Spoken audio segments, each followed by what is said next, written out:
What's poppin', internet? Welcome to another episode of the Synced Up Podcast Show, where we talk about news, games, and sandwich a little fun in between. I'm one of your hosts, Timothy DeRoe, and joining me this week, for the second time this week, is Michael Clare. How you doing, Mike, on this fine Monday now? Yeah, weird. A little deja vu. Yeah, a little deja vu. It's no longer Sunday. If you're wondering why a second episode popped up in your feed or why your episode disappeared from your feed, it's because our audio was fucked up after 3 minutes, so we decided to re-record this episode. That's why it's going up a day late. This will be going up Tuesday, 7 a.m. Central Time Zone. Instead of the Monday, because it would have went up like normal, and we just had some audio issues, and we think we've resolved them. It's the same audio issue you might have heard a couple of times towards the very end of our podcast, like at the very end when we're monologuing occasionally. This will happen, and it just happened in the entire show, and it was unfixable, so we came back and we're doing it again. Let's talk about the news. What we're going to talk about this week is Halo Infinite coming out with monthly news, 2 separate video games going to film and television, and reviews for the medium are in, including mine and Mike's. We both have finished the game at this point. But before honestly. Yeah, that's true. But before we get into that, a little bit of housekeeping for you. You should join our community Discord. In the show notes or the show description on the YouTube version, there is a invite link that you can click as many times as you want. It's infinite, all into eternity, and you can go in there and join our community Discord. They play League in there. I played some chess. I played some chess matches against Spencer. We've been showing off our pets. Yep, there's a new Floofers chat. People posting pictures of their pets. Me and Spencer today showed off had Pokemon show cards. and tell. We just showed off our old Pokemon cards. There's always something happening. Yeah, it's been pretty busy. There's always something popping off in there, and everyone's in there talking every day. So you should join our community Discord if you have any interest in that. You should also go over to our YouTube channel at youtube.com/synceduppodcast if you only listen to the audio feed, and drop us a sub over there. Get our numbers up. We're up to 163 subscribers, and that's real nice, and we're excited about that. So if you just listen to the audio version, youtube.com/synceduppodcast, so just go show us some sweet nasty love over there. But if you're on YouTube right now and you didn't know this, which would be shocking because I say it every week, you can also find us on your favorite audio feed by searching Synced Up Podcast and looking for the blue and white logo that you know and love from the YouTube version. It's in the intro. It's everywhere. You can find it in your favorite podcasting feed. And if it's not in your favorite podcasting feed, feel free to let us know, and we'll fix that accordingly. New episodes go up in both of those feeds Mondays, 7 a.m. Central Time Zone, gang. And you can also right into the show to have your questions, comments, or concerns read Monday, 7 a.m. Central Time Zone, gang, or games, by writing into synceduppod@gmail.com, just like a bunch of people did today, and we're going to go through their things. Even though we already did it, we're going to go through it again. And then also you can follow us on Twitter at synceduppod to keep up to date with all of our videos, all of our new content. We got some new content coming down the pipeline. We also have impressions videos that go up on the YouTube feed exclusively. And if you want to keep up to date with all of that stuff, you can follow us on Twitter over there. Thank you, Chance, for running that. So let's get right into the news now. Halo Infinite's sandbox launch content is in-game and being played daily. Halo Infinite's weapons and vehicles are all ready to go. This is from Hyrule Crier at Games Radar. The Halo Infinite development team has revealed that all the game's sandbox content for launch is already in the game and being played daily. A new post published on the Halo Waypoint blog highlights the work that Halo Infinite's sandbox team are doing around vehicles, weapons, abilities, and more. Lead sandbox designer Quinn Del Hoyo reveals that, quote, all of our launch content is in-game and being played daily. If you're wondering what a game sandbox actually is, Del Hoyo also breaks down the development term in the blog post, quote, the game sandbox refers to all the vehicles, equipment, weapons, and objects that the player will interact with, the designer explains. The sandbox also includes all the player's systems and verbs like jump, run, health values, shield recharge times, etc. Simply put, the sandbox team has a lot on its plate. So taking Del Hoyo's previous comments in that context, Halo Infinite's weapons, vehicles, equipment, and abilities are all present in the game and being play tested by the dev team on a daily basis. Del Hoyo does add that the team has their hands full squashing bugs in the game sandbox so that it's all in an excellent state for launch. This is just the first in a very long line of gameplay updates for Halo Infinite, which will now be taking place on a monthly basis. 343 revealed earlier this week that they would begin talking more openly about their upcoming game, with the first update focusing on Halo Infinite's sandbox environments. We can now expect to hear monthly updates on Halo Infinite in a similar capacity to this new update. Currently, Halo Infinite is slated to launch at some point in fall 2021 for PC, Xbox One, Xbox Series X, and the Series S. The sequel underwent a change of development leadership toward the end of last year, with former Bungie veterans of the original Halo trilogy being recruited to see the game through the finish line.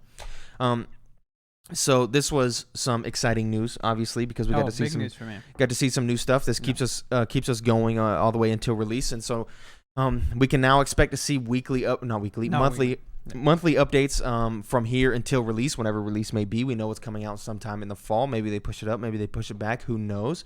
But it will be exciting to see some new news from them, or news in quotes, because it could just be just regular really, stuff. I just want an update on where the game's at. As somebody who's excited for this, yeah, knowing that, because sometimes it can feel like you hear about a game for 2 years and you just don't think about the development process going on. Now I'm actively thinking like, oh, they're in this stage, this stage. They're doing this, and they got good work on this and yada yada. I've shared it before. I would love for more developers to pursue this route if they can. I know a lot of games might not fit for like something like the Medium that was very story driven. There's not much you can talk about, but with something like Halo that's already a very well understood IP and the gameplay is everybody already knows what it's going to be, very multiplayer driven too. I think it's perfectly fine to just share info as you have it. You know? Yeah, I do agree. I do agree there. It will be nice to have these news updates on a monthly basis. And we'll just have to see. We'll see when the game comes out and see what happens there. I think 343 is sitting in a good spot now. Like we talked about last time we recorded this with the Cyberpunk devs and all of their problems. It is nice for 343 to kind of sit back and be able to take their time without a ton of backlash. And it's hard to think of a time where communication between devs and players was just non-existent. Yeah. Well, no, I'm just saying it's I can't think of a place where it's not been beneficial so far. Overwatch was very good with it. You had Jeff Kaplan as the face of the team. There's been instances where it's not been good, like the communication. Like with No Man's Sky, for example, was the classic poster child for that type of stuff. They were overly communicative with their development cycle, and that caused the hype cycle to be entirely too high, and a lot of stuff that did end up being in the game. More often than not, it's very positive. Yeah, you see good stuff from it. It's risky because you end up making more promises. Yeah, like that. And a lot of people, the general public, they see all this cool stuff that's being added, and then they get sold the game, and they don't realize how game development works, and things get removed and things get added, and they think there's stuff that's not in the game that should have been there. Like for example, wall running with Cyberpunk, and that's been a big issue this past couple of weeks. So. But this overall, at least for 343 and this Inside Infinite that we're going to get on a monthly basis, I like it, and I'm excited to see more. Me too. Until then, there is a game that is out now that you can play right now that just came out last week on Thursday, and the reviews are in for it. The Medium review roundup, what critics are saying at IGN, GameSpot, and more of this by Christopher Groh at Newsweek. He put this together for us, and that is nice of him to do that. The Gamer, 5 out of 5 stars from Bella Blondeau. She says, the Medium itself never hits a flat note. I beat the game in 2 long sittings, and there was never a point during either that I felt like the game dragged or could have used a little more polish or left too many loose ends hanging. It's a lean, compelling experience that says what it has to say, then leaves you to grapple with the specifics afterward. There are images, lines, and ideas from the Medium that I'll likely take to my grave thanks to this approach, as it puts the onus on the player to piece everything together. You have to wrap your brain around the spirit world's twisted logic so much that it becomes part of you as you live through Marianne's pain with her and to help navigate her trauma. Much like Marianne's past, don't expect the Medium to leave your head anytime soon. GameSpot gives it a 9 out of 10 from Jordan Ramey. The Medium's conclusion sticks with you. It's one last horrifying reminder that trauma may not define a person, but it can have consequences we can't even begin to foresee if it's not adequately dealt with and simply left to fester over time. I can't say I enjoyed the ending to The Medium, but I am deeply satisfied with how it sets up the inescapable nature of its horrifying conclusion. A little bit on the lower end from Ben Reeves here at Game Informer, 6.75 out of 10. It's unfortunate that The Medium's narrative doesn't shine, because a solid story may have pulled me through its uninspired gameplay. As Marianne communes with the dead, she is occasionally tasked with solving simple puzzles such as rerouting the power to a car lift or finding the missing pieces to a broken mirror. Sadly, only a small handful of these puzzles ask the player to look for clever solutions. So the Metacritic right now is sitting at a 75 out of 100, I believe. I haven't checked in a few days. It might have changed, which is a decent score for a game. Personally, I know I reside more on the lower end here on my thoughts on this game than you do. I know you liked it a lot more than I did. I will say it's interesting there's such a range on this. I feel like there's been a lot of people that are like either 10 or 6, and it's been everything in between. Yeah. For me, I just the classic horror gameplay is a little archaic, and it feels archaic. They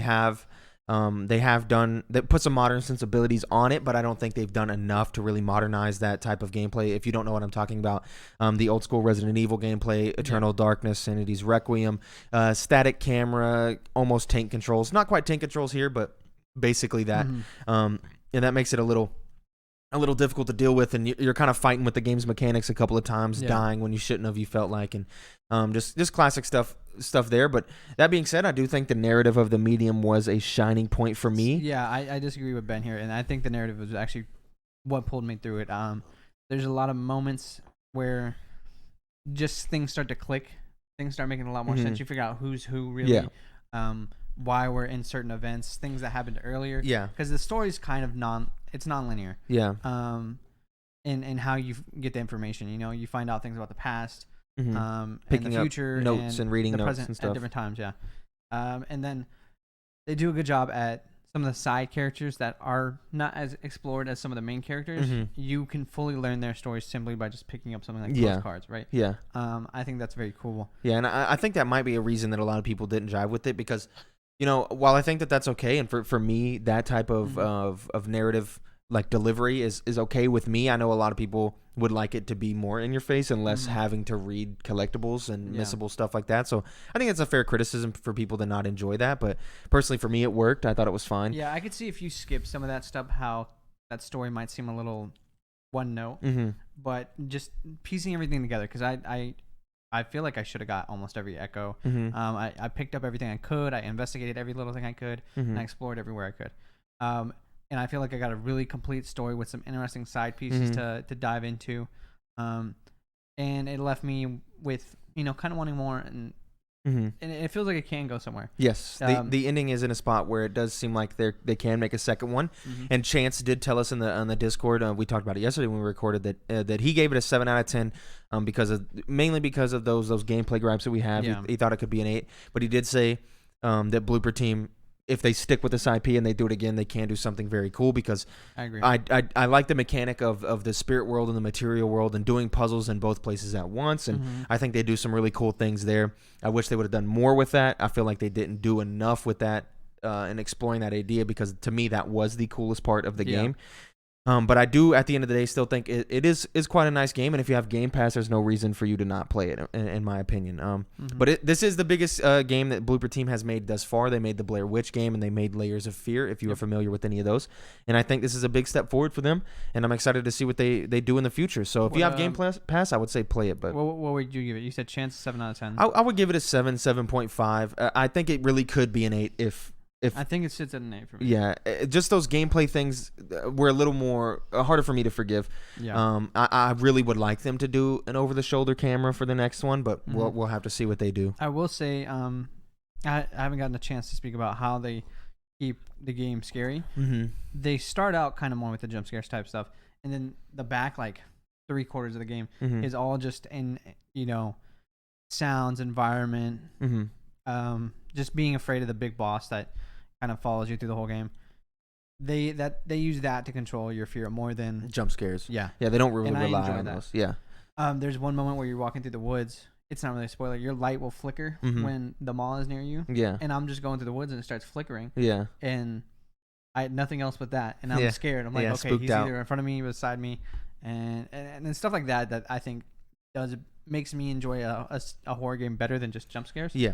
So I think that's why I ended up appreciating it too. I think you can have a good mix there, and they do have a couple of jump scares in there, but they don't really rely on it too hard, which is nice. Nice. So that's the medium. Yeah, if you have Game Pass, I would say pick it up. No reason not to download it. And I don't know if I would pay a full $50 for this game, but if that's more in your alley and you love the game, you want to support Blooper Team, go after it. Do that. Might be worth it for you. God bless Game Pass. Was worth it for a couple of these people. I would not have tried this game. Yeah. For Game Pass, yeah. So. Game Pass is nice. On to the film side of video games. You can't have a video game podcast talking about news without talking about video game movies being made. You can't do it. It's impossible. So now we're going to talk about the Borderlands movie. Kevin Hart has officially joined the cast. Is he playing Claptrap? No, he isn't playing Claptrap. This is from PD Onato at IGN. Kevin Hart has officially joined the cast for the Borderlands movie. Hart has been cast as Roland, a character from the first 2 Borderlands games and the pre-sequel. The press release announcing Hart's casting only references that Roland is an ex-soldier turned mercenary, which lines up with the character's backstory in the game. Oh, I'm burping all over because all that pho we ate. just had pho and then ice cream. Yeah. Hart will star in the movie with Kate Blanchett as the thief siren Lilith. The movie will be directed by Hostel director Eli Roth. Gearbox founder Randy Pitchford is an executive producer on the movie. I'm thrilled to be working with Kevin, Roth said in a press release. Borderlands is a different kind of role for him, and we're excited to thrill audiences with the side of Kevin they've never really seen before. He's going to be an amazing Roland. So I think this is an interesting casting because they talk about it like he's going to be playing a more serious role, and Roland, I think, is the more serious character in the Borderlands games. For sure. But it's Kevin Hart, so that's kind of an odd thing. Yeah, very, very typecast character, very one role. I've had an extra day to even think about this, and still I have no expectations. Yeah. I just don't know where this movie falls for me. Yeah, me neither. I hope it doesn't fall into the problem of trying too hard to be funny. Yeah, which I can easily see that doing happening. Yeah. So. Yeah, video game movies. I mean, the Monster Hunter movie just came out, and that had very piss poor reception. So, which is rough. It's tough. Like it came out and had such piss poor reception. I didn't even know it came out. I thought it wasn't out yet. Nope, it was out. It came out like 2 months ago. Yep. And that just blew my mind. On to one more video game being adapted to a show this time. Netflix is making a Tomb Raider anime. It's from Austin Goslin at Polygon. A Tomb Raider anime is on its way to Netflix, the streaming giant announced Wednesday. According to Netflix's press release, the anime will be a sequel to the most recent reboot video game trilogy of the Tomb Raider franchise. As you might expect, the series will follow the game's iconic main character, Lara Croft, as she travels the world searching out new, more exciting, and more dangerous adventures. The Tomb Raider animated series will be written and executively produced by Tasha Huo, who is also working on The Witcher Blood Orange, a live-action spin-off of the popular fantasy series. Lara Croft's last trip outside of video games came in 2018 when Alicia Vikander brought the character to the big screen in a reboot directed by Roar Uthaug. Uthaig? I don't know. This gets me a little more excited than Borderlands movie. I think it is. But it's still in that camp of like, I'm not terribly excited for it. It wouldn't be a podcast without talking about video games being adapted to film. And it wouldn't be a podcast with me telling you that there's too many announcements and not enough delivery. Yeah, that's true. I need something. We talked about it yesterday. Video game movies rarely come out. I mean, we just had the Monster Hunter one, but it's always, oh shit, hit the mic really hard. It's always just movies being announced and talked about being made and being in limbo. But it's going to be like 2023 and there's going to be like 20 different things coming out. I think Uncharted has potential to be a good movie with Tom Holland and Mark Wahlberg on the cast, and I think the HBO Max Last of Us miniseries has mad potential. I've still been waiting for the Cuphead series. Yeah. That's what I'm waiting for. Yeah, if it's coming. It is, bro. I don't know. They also said they were making DLC. It's coming. That's it for the news this week. I know it was a little shorter and we actually blazed through it, but that's because we've already did it once yesterday. So again, I would like to apologize if it seems like we're rushing things or anything like that. It's because we've already had these conversations. It's quite difficult to redo them in front of a camera and then be as organic as last time. So, but we're trying here. We're trying. We didn't want to miss a week again like we did that one time. Even though we did make up that week by doing a double episode with Bob Yule, which is a nice episode, by the way. You should watch it. But that's it for the news. This next section of the podcast called This Week in Gaming. What is it? It's a section of the podcast where we talk about, you guessed it, I did, the historical releases in This Week in Gaming. That's crazy. So January 31st, let's get it started. Soul Calibur 5 comes out in 2012, a classic game. Soul Calibur is not really a fighting game series that I'm super into, but I played it a couple times, at friends' houses and whatnot. So I shouldn't ask you who your main was? No, definitely not. Can you name any Soul Calibur character that isn't? Okay. That's not like a special guest? Yep. Nope, not a single one. The special guest in the 2012 Soul Calibur 5 was Ezio Auditore. So if you're into that, that's cool. February 1st, nothing of note really came out. February 2nd, shout out to Isaiah Roberson. Digimon Story Cyber Sleuth comes out in 2016. I said it last time. This is a game that I've been very close to purchasing or downloading. And I keep myself off of it just because I know how much time I would sink into it. Yeah. It's too close to a Pokemon game. Very JRPG-ish, right up my alley, and it's scary. It's dangerous. Couldn't do it for me, I don't think. But no, I don't think you can. What about the next one? The next one, this is a nice one. I met you playing this game several years ago. February 3rd in 2015, Darkest Dungeon came out. Yep. Classic game. We were at a friend's house. Having a party. Back when you could do that. Yeah. And enjoying some root beer floats. Made with whiskey? It had Crown in it. Crown in it? Crown Royal, It had some Crown in it. And we smoked some marshmallows. Yep. I stayed up till 4 in the morning. Called into work at 6:30. Yep. At 6:45, got guilted into saying psych. Drove. Well, I guess these people don't know this, but it's an hour and a half drive from that place to my work. So woke up at like 6:40. Well, I woke up at like 6 something to call in, but woke up at like just before 7. I guess I didn't go back to sleep, but I just stayed awake and drove after only sleeping for a couple of hours. Drove an hour and a half almost to work, and I deliver mail, so it was a horrendous day. But it was fun. It was a fun night though. I remember explaining Darkest Dungeon to you under the influence, and it was pretty hard. Yeah. I don't know if I got my point across. Yeah, but we were I both was extremely very drunk. excited about that game at the time. Yep. Still am. A lot of The board game coming out. Yep, that was a fun night. Can't wait for that next board year. game. This year, I don't know. I don't know what the date is on that. February 4th, you got a few games here, 4 separate ones. Fire Emblem Awakening comes out in 2013, the notorious Fire Emblem game that I tried and hated. Port it to the Switch, I'll play it. We know you will. Grow Home comes out in 2015. We watched the trailer for this yesterday, but y'all didn't get to see it because Mike had never seen it before. But it's a cutesy game. Yeah, I like it. It looks pretty EA game, 2015. That's nice. XCOM 2 came out in 2016. I tried that for the first time last year, and I really enjoyed it. It looked a lot better than I thought it would. And a lot of was it base building? XCOM 2? Well, like you have like a hub world. Yeah, the hub ship or whatever. Mm-hmm. You can keep expanding on it or whatever. Yeah, you build rooms like and that. stuff. Yeah, a lot more to it than I expected. Apex Legends 2019, February 4th. 2 years since that already almost. Here, now I could ask you, who was your main? Who was my main in Apex Legends? Mm-hmm. So I started with Lifeline because I like to play that support character. Yeah. Carrying the team with those reses and stuff back in the day. Mm-hmm. And then I started playing just like a lot of characters. Like I started filling all the roles. So I liked Mirage there for a while. Keep in mind I only played up till about season 2, dipped out, came back at like season 4 or 5, dipped out again. But there for a while, I was really liking Gibraltar back in the day. A little bit of Gibby action.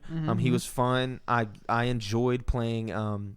Wraith. I liked Wraith. Back when a Pathfinder could do his cool shit with the grappling hook and the cooldown wasn't as long, I was hitting some sick... Pathfinder was my favorite. Hitting some Pathfinder and Lifeline for me. Yeah, hitting some sick curves with him was nice. And then, I mean, that's about it. I really could play any character and have a good time in Apex Legends. The newest season just dropped, so...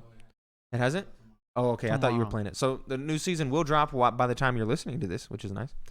February 5th, the original Paper Mario comes out in 2001. Port it to the Switch. Serious Sam the Second Encounter comes out in 2002. You can also support that. Switch, I'll play it again. I'll skip. Devil May Cry 4 comes out in 2008 on February 5th, a game series we notoriously have not tried and you would like to get into, but... Eventually. Someday. Maybe. When we're old, when we're old. Way back on them. Dead Space 3 comes out in 2013. Again, I'll say it every time I see this game. I am excited for the Callisto Protocol, and I would like them to remake this trilogy because I would play it.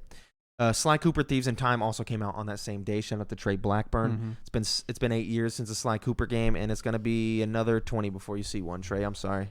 So you do admit there will be a remake? I don't think they will, though. You said Infinity before. I did say Infinity yesterday, but I really don't think they'll make one. February 6th, nothing comes out, really, of note. There was a lot of Japan releases. And yeah, release something on February 6th. That'd be nice. Now it's time for video game 20 questions, where I think of it. Well, I guess it's more character 20 questions. Do you want to think of another character? Yeah. You want me to give you one? You can go ahead and give me one. I would like it to be known that yesterday tell the story that I thought of a character. It was the Queen chess piece. And we had a hilarious bit where I just laughed the entire time as Mike tried to guess it. And he got it in 10 questions. I want you to know I'm going to be just as stupid. Yeah, so you'll never get to see that. Oh, I got a banger. You'll never get to see that. And that sucks. That really, this man really sucks. said chess piece. All right, I got one for you. Yeah, it was the Queen chess piece, which was nice. Okay, so I can start guessing now? Yep. Is this character part of an exclusive franchise of either of the big three? No. No? Okay. So I can rule out all the first-party games across the table. Across the board, not the table. What does that mean? Table, board, what's the difference? Well, yeah, I don't across know. the board, I've always thought was like a flat board. I've never realized it could be a horizontal board. Yeah, it's definitely. I don't know. What's the lineage of across the board? Jordan, look that up for me. Save that for the... Save it for what? That could be a whole episode. Okay, I've only asked one question so far. Yep. So we're off to a good start. Is this character a main character? Main character. Yes. This character is a main character. Yes, I'd say so.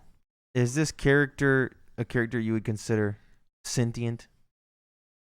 Like intelligent? Yeah. Human-like intelligence? Yes. Okay. I assume so. You assume so?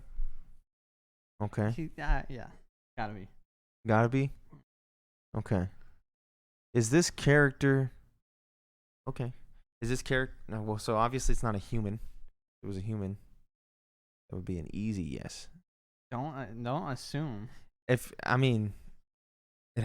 can't be a human, because if it was a human, you would say yeah, it has human-like intelligence off the rip. Yeah, but don't assume. I'm assuming it's not a human. Well, okay. What is the origin? Tell me the origin of across the board. Horse racing. Oh, horse racing. Oh. So if you bet the same on every single horse, that is betting across the board. Huh. Crazy. They made a cameo. It is American phrase? That's nice. Nice. You'll learn something today, hopefully. Is this character anthropomorphic? Wait, is that the right word? For an animal that is like a human? Okay, wait, what? Isn't that anthropomorphic? Okay, cool. Like you would consider Sly Cooper anthropomorphic. Well, you would consider Rayman anthropomorphic. I'd just say humanoid. But it's different because anthropomorphic is an animal that's acting like a human. I'm just gonna tell you it's a human. Like Banjo is anthropomorphic. Then why would you say maybe not human? Because I was trying to think of a time where this character exhibited that level of intelligence. If this character is a human, even the dumbest human of all time has human intelligence. You didn't say that. Yes, I said. Do they have sentient? Yeah, and then you were like, but any human would be sentient. Well, okay. Every single human. Why was there hesitation? I had to make sure. And what do you mean, make sure? You were literally like, I'm gonna assume it's a human. I said, you might not want to do that. And you were like, I'm gonna assume it's not a human. Yeah, because you were all iffy. You're not exhibiting. You were all iffy. You're not exhibiting human level of intelligence right now.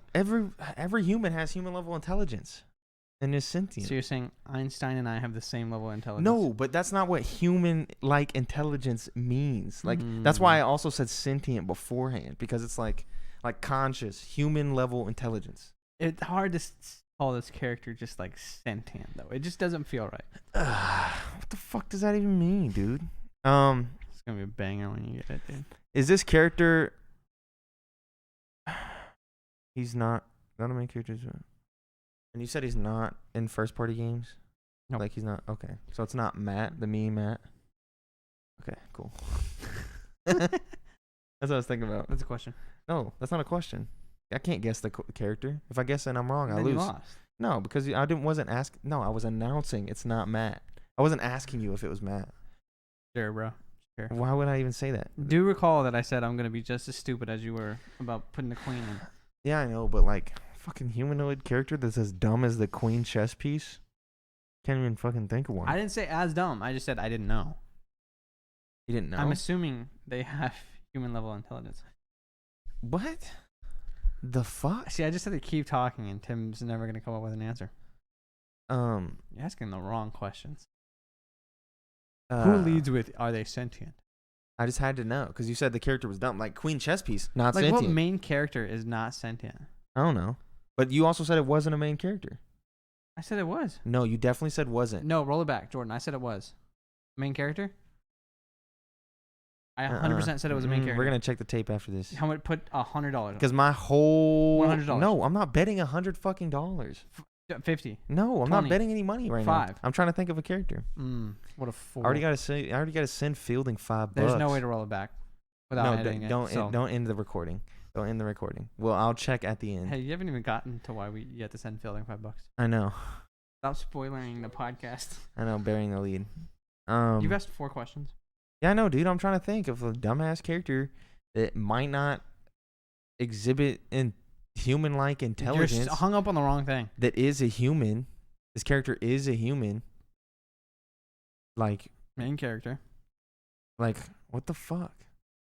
He does. Okay, he does. Yeah, I know. I'm there now. You've explained it now. Yeah, so move on. Ask the next question. Come on. I'm trying to think, dude. Like, I'm going into my mind palace of like a main character that's human, that exhibits human-like intelligence. I don't know how that helps you narrow it down. That would make you question whether or not they have human-like intelligence. I had to think of an instant where they had exhibited it, and it took me a while. It's not a first-party character, which is dumb.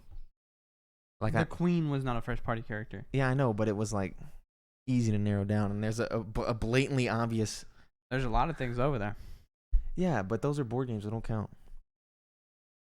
Yeah, but chess is a video game. And you're saying none of those are video games? Some of them are probably. Mm-hmm. Like a couple of them. Just ask a question, bro. You're on 4. Fucking dude. Some poor person hates this bit of the podcast and skipped 5 minutes, and we're still on the same question they skipped. Yeah, you're probably right. I'm so sorry. You're probably right. So, would you consider the game that they are in well received? Critically? Above an 80 on Metacritic? No. No? Okay. This game is the game they're in, did it originate before the year 2010? Yes. Is the game they're in originate before 2000? Yes. I don't want to have to look it up, so please don't go any further. So does the game they are in originate on a disc-based medium? Like their first game? Yeah. No. Is their first game an arcade game? No. Okay. Dun dun dun dun. Okay. Wow. Fucking Hubert? No, but he's obviously not a human. Not Cubert. It's not an arcade game though. Not Cubert's an arcade game. So it's not a. You said not a disc-based medium. What the fuck? What is going on? Is the cat messing with the cabinet? There's something moving over there. I think the cat is messing with the Creepy. cabinet. It's bugging me. What was your question? So you said it wasn't disc-based medium or was? No, it's not disc-based medium. So it's in a cartridge. It might have eventually, but it's not where it originated. Okay. Did this game originate on the Game Boy? Nope. This game originate on the Nintendo 64? Nope. The what? The fucking NES? Nope. The SNES? Nope.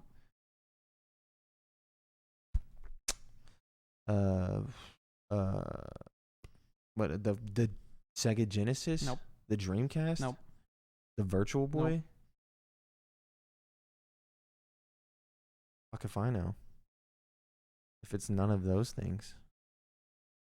You went the wrong route. Is it on the PC? Did it originate on the PC or is it on the PC? Did it originate? No. If it's not an arcade game and it's not on any of the cartridge-based systems, but it doesn't exist on a disc-based medium either. It does, but it didn't originate there.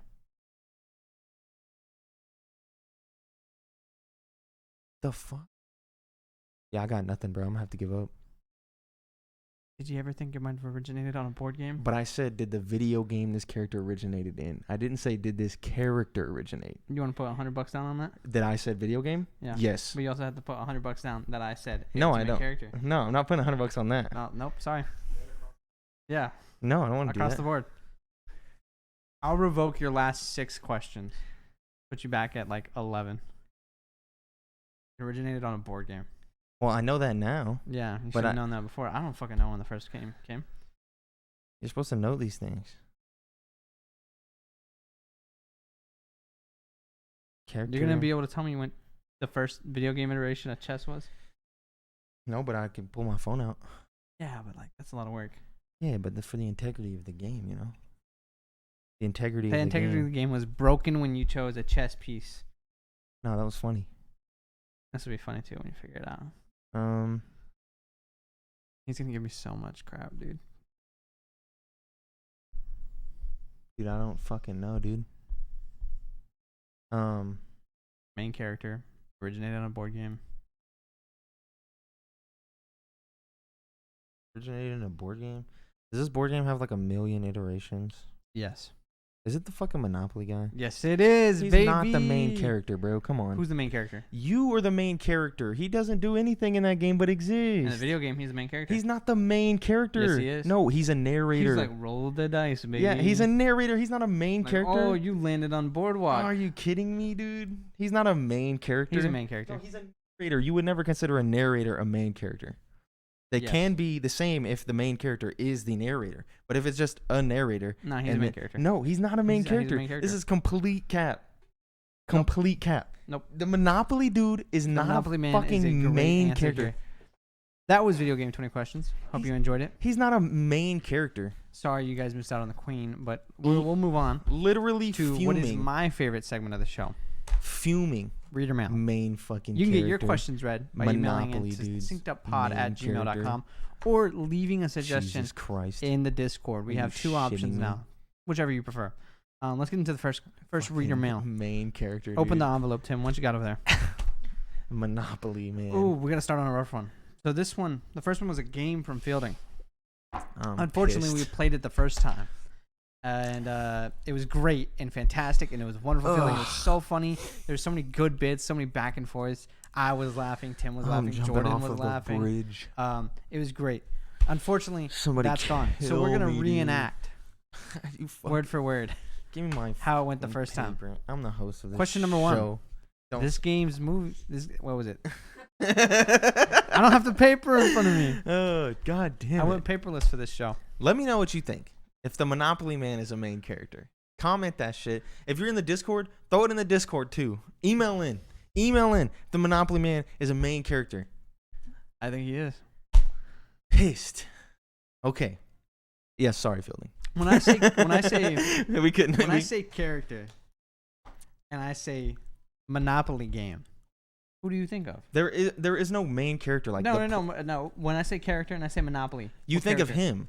Yes, because he's the now, only Jordan, character. Look up the definition for main. No. For main character. Okay. Thank you.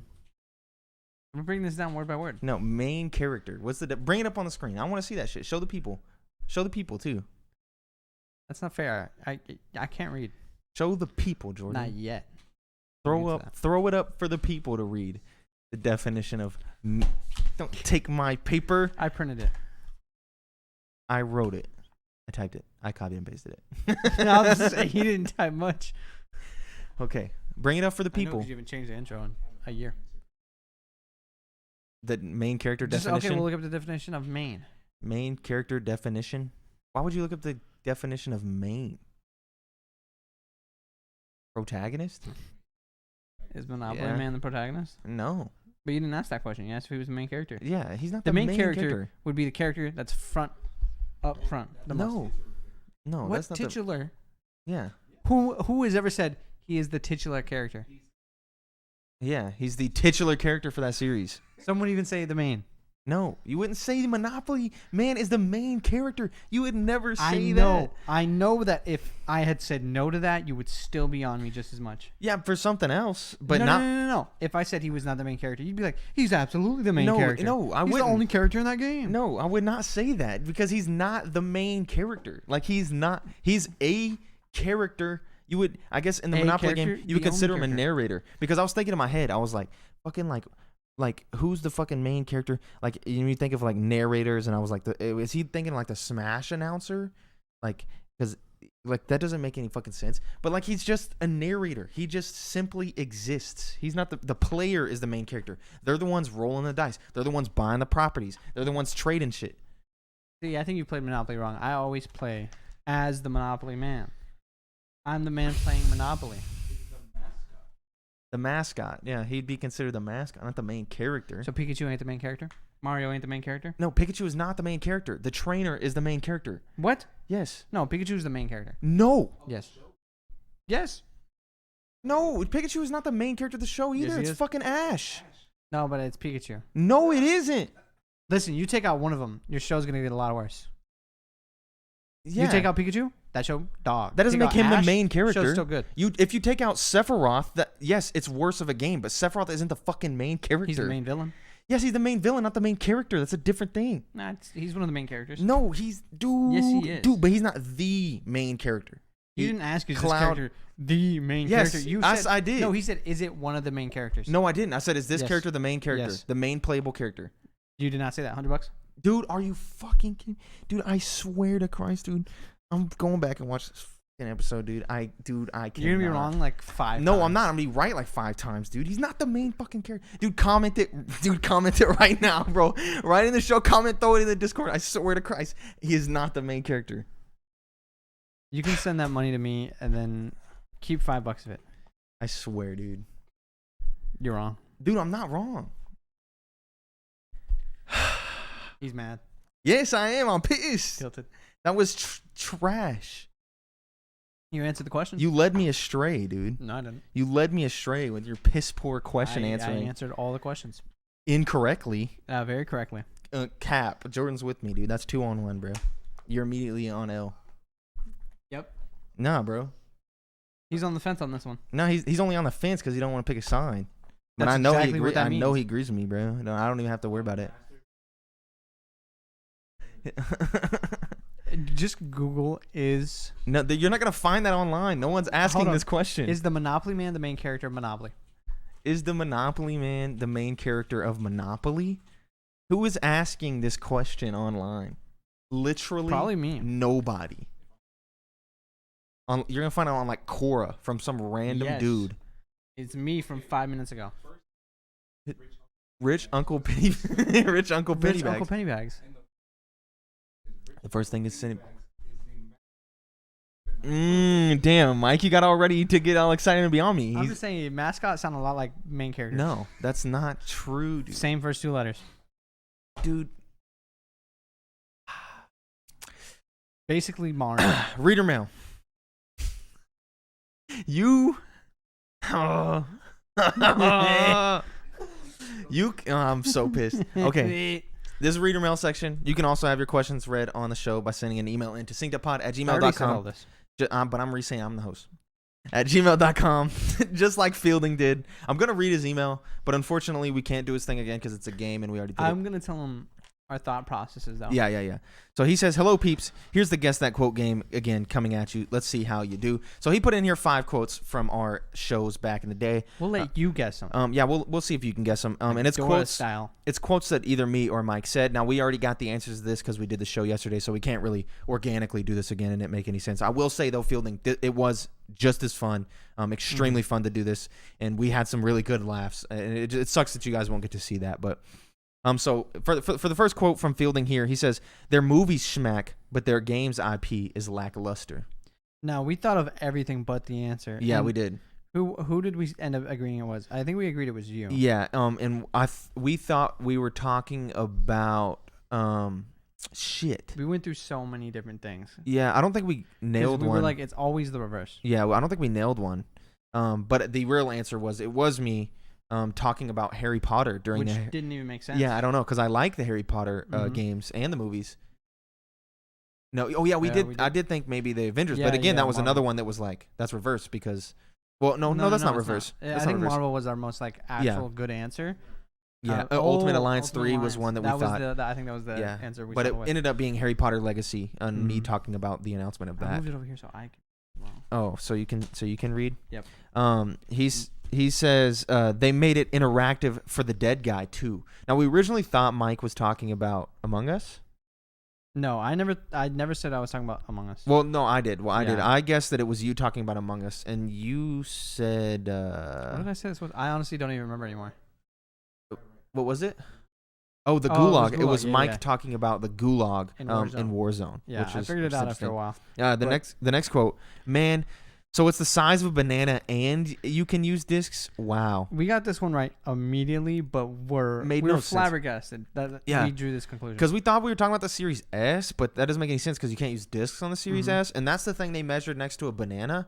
And the Series X is just too big. Yeah, it turns out it was Mike talking about the Series X, which is not the size of a banana. So maybe it was some sort of joke.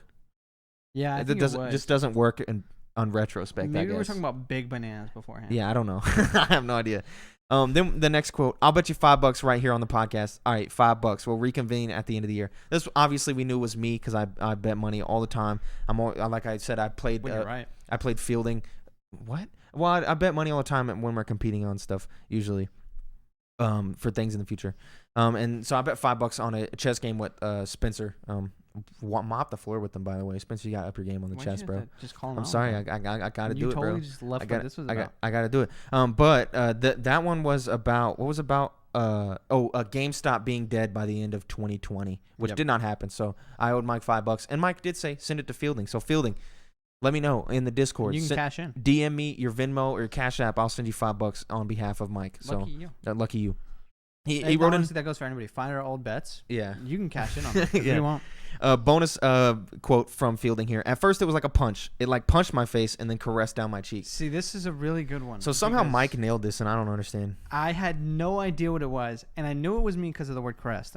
I love that word. Yeah. Right? And then you threw a wild guess. I was like, I have no idea what I could have been talking about. Mm-hmm. But the only thing I feel about this phrase right now is in context of Red Bull. Yeah. Because it does. It just hits my jaw, and then it just soothes me at the end. And it Turns was out exactly that's what he was talking about. A year ago, I had the same feeling. Same thought. My love stance. Yeah, it's talking crazy. about Red Bull. Again, Fielding, sorry we couldn't do it live for you, and it's unfortunate you'll never get to see our genuine reactions to these quotes because it was quite funny. But we do appreciate these, and it is incredibly fun to do these. Out of all the games we played, probably my favorite. Yeah, it's great. It's great. We got a reader mail here from a new listener, Miguel Lopez.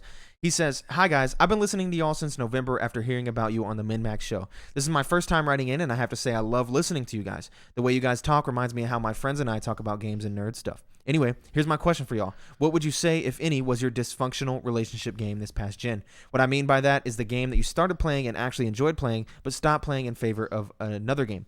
Then you went back to it just to repeat the same pattern over and over. As an example, mine was Yakuza 6. From the time I started playing it, I stopped and went back to it 5 times, completing another game after each break. Multiplayer and games as a service do not count because those are meant to be revisited." So I didn't really have one for this because that's not how I really play games. Yeah, when you drop it, it's dead. Yeah, it's usually. Gone. And I think I said Valhalla was pretty much my answer because I played a lot of it. Cyberpunk came out, played it some more, got screwed over. I'll talk about that later. And then I dropped it again. Yeah. I started playing some other games. And I'll probably come back to it like within a month or something just to finish it. But that's the only one I can really think of in recent times. I did that with Persona maybe twice too. Yeah. Just because it's such a long game. That's the only time it really happens is with 90-hour games pretty much. I don't have if a game's 10 hours, I'm just going to finish it. You know? Yeah. True. So it only happens with those longer games. But it doesn't really happen too much anymore. Yeah, not that often. I agree. He also says, P.S. If you guys don't mind, I think you can give my book a shout out. It's self-published on Amazon and Kindle, and I'm trying to get the word out there in hopes of it getting some feedbacks and reviews.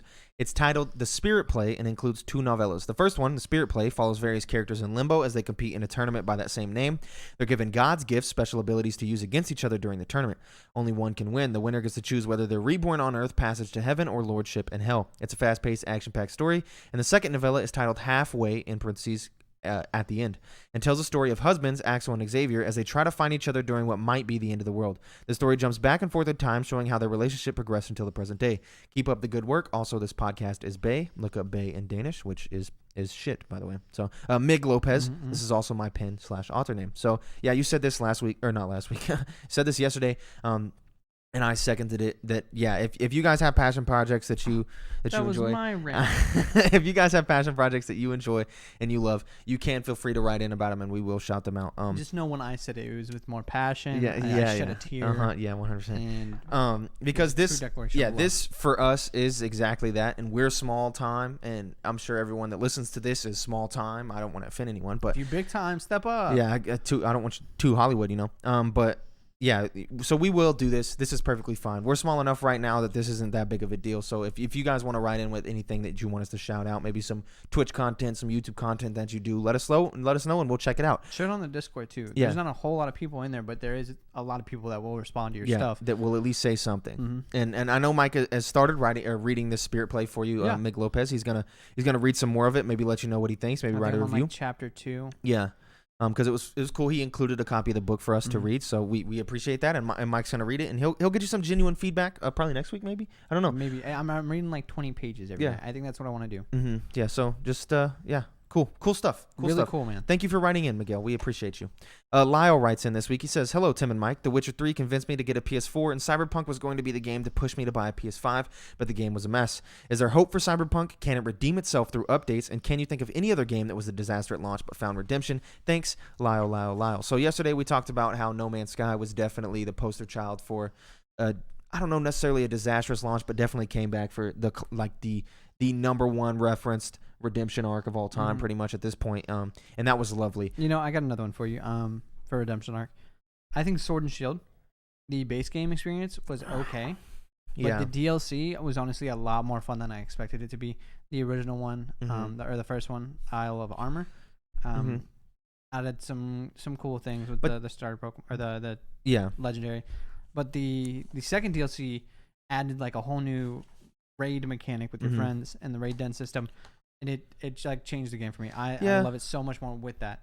And that might not be the same type of story you're trying to tell. Because I wouldn't necessarily call Sword and Shield a disaster at launch. Oh, it was. Really, I mean, I remember hated the Pokedex problem. Yeah. The trees. Everybody was hating it at first, and then it dropped, and all the Pokemon fans were like, "Yeah, I got my Pokemon game." Whatever. Yeah. And then for me, the original experience wasn't great. Yeah. I still enjoyed it, but the DLCs really redeemed it for me. At least for you. I think in the public eye, it pretty much stayed the same. It's a good taste in my, from what I remember that game now because of the DLCs. Yeah, on the Cyberpunk specific questions, can Cyberpunk redeem itself through updates? If you mean like opinionated across the board, like with your pulse on the gaming industry, I don't think so. I think it's a little too late.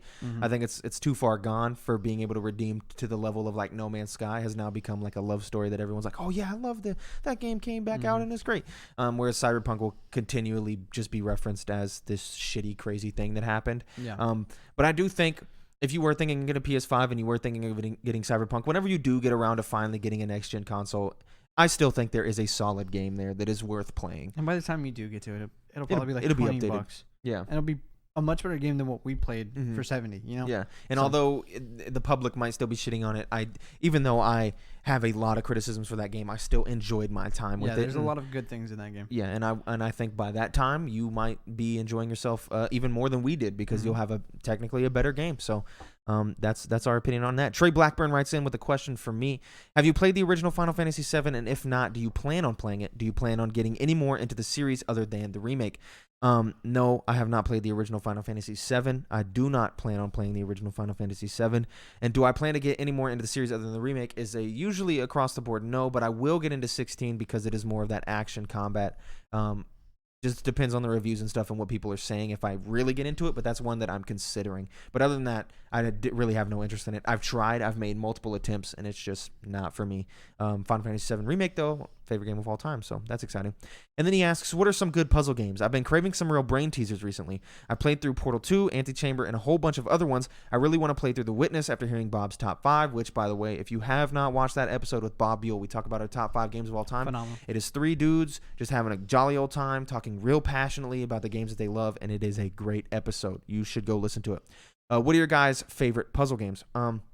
So the ones that we were saying yesterday, Baba Is You, I think, is a masterfully crafted and designed puzzle game that does some seriously unique things in the puzzle space. And Noah has been playing that game for the better part of a year or two, and just occasionally chipping away at puzzles and then dropping it for a couple of weeks and then coming back. And it's really good. It is really cool and really good. Fez was a game that I referenced yesterday. If you have not played Fez, the perspective bending puzzle game by Chris Fish from back in the day. That is a really good game. I've 100%ed it 2 times, and I really like Fez. And if you haven't played it, it's a whole atmosphere that I think is just phenomenal. The Talos Principle was another one that I recommended yesterday. Playing with light, a lot of playing with the idea of what it means to be human, what it means to be like just a mortal being. Like that's kind of how the story goes, but the puzzles themselves are actually really cool and they really rack your brain. And Trey, I like you're obviously a super smart guy, and I think that puzzle game was too smart for me, but I think you might be able to pull it off. It is enjoyable, and if you can solve those puzzles without looking them up, that's nice. The Witness, obviously, a solid suggestion, one that I want to go back and play, especially after hearing Bob talk about it. And you also talked about Hitman 3. Hitman 3 is definitely a puzzle game. It really feels like that. It really embodies that. And I know you're playing through Hitman 1 and 2 right now to eventually get to 3, so you'll get there. But Hitman 3 is definitely feels like a puzzle game, so that's nice. Spencer writes in with 3 emails here. He says, Dear Mike, who is your all-time favorite Pokemon? And if it isn't Jirachi, why do you keep on living this way? Stay classy. Spencer Trevette, Esquire. So I actually talked to Spencer personally about this today, and we bonded. I said Jirachi. I didn't say Jirachi. I gave him crap about Jirachi, but I said Gengar. Gengar has always been my favorite. Yep. From Gen 1 and the whole series. From a long time ago. And he said he rotates. From Jirachi to Gengar as his favorite. And that's nice. We agreed. So that's my answer. There's some other choice picks. Blastoise is really high up there too, but definitely Gengar. Takes the cake. Gengar's classic. And then he says, "What's poppin'? I'm sitting here waiting for my car inspection to be over with, and I couldn't help but notice how comfy my pants be. This week's question is, who do you think has the comfiest clothes for what they're doing in a video game? I doubt it's Mario. Overalls don't really seem that efficient for jumping and bonking Goombas. As always, keep up the great work, Spencer T." So for me, I said the champion's tunic from Legend of Zelda, when he's wearing that, seems pretty comfy, seems pretty nice. There were some other ones. I got a new one for you. Hmm. Correct me if I'm wrong. Is his name Turok? Turok? His name's not Turok. No. Okay. Like the dude from the Turok games? No, what's his name? The guy killing the dinosaurs? No, not him. I'm thinking of something else. He hit me with something. Any hit? What's the game? No, it was the guy. All he wears is leaves. He wears leaves? He's got the staff. Oh, you're talking about Tack. Tack. That's what it is. You're talking about Tack and the Power of Juju. Yeah. Yeah, dude, I love the Tack games. He's probably comfy. Jordan just started tripping through time just now. He'd be looking comfy. Yeah, but that's because he's not barely wearing anything. Exactly. I love Tack too. That's a good ass game. Sorry to throw that at you, but I just had Wow. Yeah. I was trying to think of like Jordan's going through memory lane right now. Crazy. He writes in with one more question.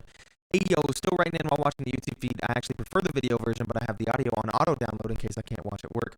I'm feeling pretty down in the dumps right now. Hopefully it isn't COVID. Spoiler alert, it was. If it is, though, it will pertain to this week's question. Where do you guys go to sick games? Mine tend to be a lot of roguelikes and Minecraft. If I have to quarantine, then maybe finding other time passing games would be worth it. Appreciate y'all, Spencer T.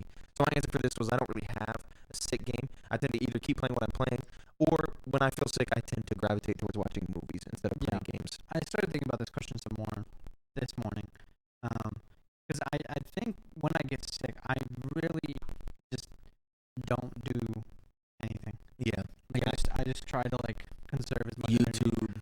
Because it's chilling. Usually when I'm sick, it's because I have a headache or something. Yeah. Stomach stuff, I just kind of roll over. Yeah. Fevers, I roll over. But the things that get me the worst that are headaches. You know? And it's hard to focus on a video game when you have a headache or something like that. So I don't really have an answer for this either. I think I just play when I have free time like that. I play more intensive like games that I can sink a lot of time into. Yeah. Like I think last time I got sick, I focused on my living decks for a while. Things like that I can kind of just like mindlessly chug through this and get it done. Yeah. So I know probably not a great answer, but that's really how I am. I tend to movies. Yeah. That's it for the reader mail. Now time for the what you've been playing section this week. It's a little fat this week compared to usual. So me and Mike both played the medium. We already gave our thoughts on that at the beginning of the show, so you know that. Really good. I went and bought a Guitar Hero guitar, started playing some more Guitar Hero 3. My fingers are finally recovering because I haven't played in a day or two, but that's been fun to go back to and play those classic songs. Played Even Flow one time and I'm satisfied. Yeah, so classic. Yeah, I love it. I booted up an Xbox 360 to be able to play the old school OG 2004 Xbox game Chronicles of Riddick: Escape from Butcher Bay. I finished it today. That game holds up, man. The graphics are pretty good for 2004. The voice acting is nice. The gameplay is fun. The enemy AI is a bit rough, and the hand-to-hand combat is a little iffy, but it's just so fun. And like I was saying yesterday, prison break levels are some of my favorite levels in games, like the level from Black Ops 1 where you and Reznov got to escape the prison. That's one of my favorite ones. And the quest line in Skyrim where you got to escape the prison in Riften, like I also love that. And Escape from Butcher Bay is just prison break the game. Like, God, it was so fun. Like playing it, like I want to play the sequel, Assault on Dark Athena, because I have it now. So I might go to that, but it was really fun to play that. And then I downloaded Oblivion, and I got a little bit into Oblivion and played some of that. And that's been kind of fun. It's been a little rough for me, specifically because like Oblivion, as much as the load times are a lot nicer now, the world is very empty. Yeah. Like Oblivion is big and it's great and all. And when I played it originally, I loved it. I just don't think it's holding up for me quite as much as I expected it to. I was really excited to download it and play it, and I bought all the DLCs and stuff, and so I've been excited to play it. I might try it again. I was feeling kind of I was just kind of feeling down a little bit, and I didn't really want to play anything, so I was kind of like, it just felt, I don't know, empty. I don't know, it kind of wasn't hitting for me. I'm gonna try some more. And then I started another playthrough of Dragon Age Inquisition just off the cuff today, and I'll talk about more about that next week because I'm kind of just right at the beginning of the game. So yeah, like I said, played medium, enjoyed it a lot. Valhalla, I haven't shared this story yet. So I lost about 10 hours worth of progress due to a save glitch or corrupted save file problem in Valhalla. I didn't realize I was saving over my good files with corrupted data files. And so when the game finally crashed in a very intense game of Orlog, it sent me back 10 hours, and I was just kind of defeated. Yeah.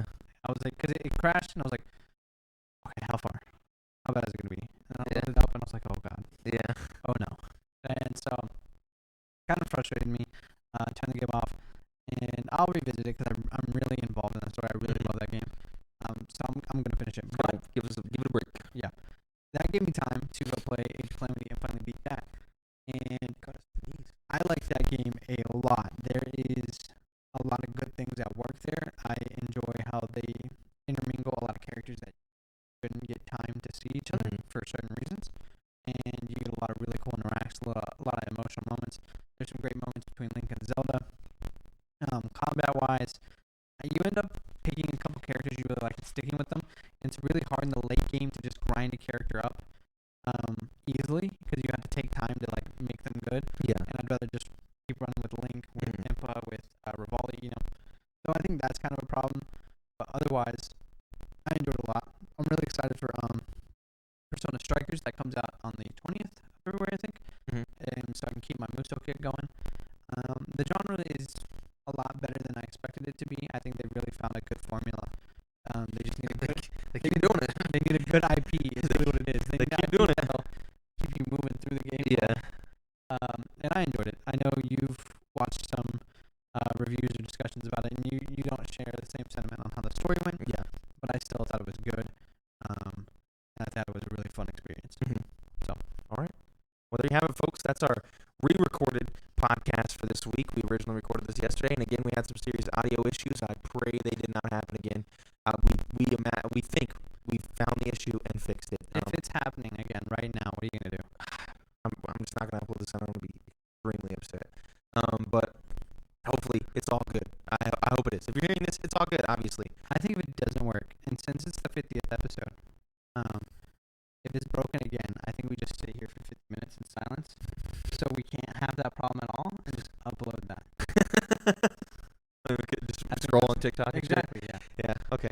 Well, yeah. That's it for the news, the reader mail, everything. Thank you so much for watching or listening to this episode of the Synced Up Podcast. Again, if you're in your audio feed, go over to youtube.com/syncedupodcast. Give us a like and a sub, and really up our numbers over there. We would very much appreciate that. Thank you to everyone who wrote in. Thank you, Miguel, for giving us your book. Thank you, Spencer, for the stuff. Thank you, Fielding, for the game.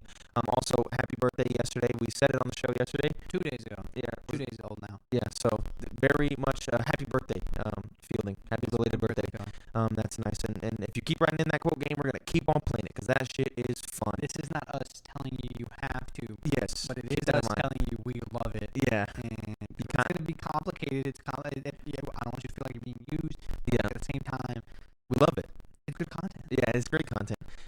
But that's it for this episode. Thank you for watching or listening, and we will see y'all next week on Monday. Hopefully, not like this week on Tuesday. It better be Monday. Better be Monday. We'll see you on the next one. Bye. Goodbye.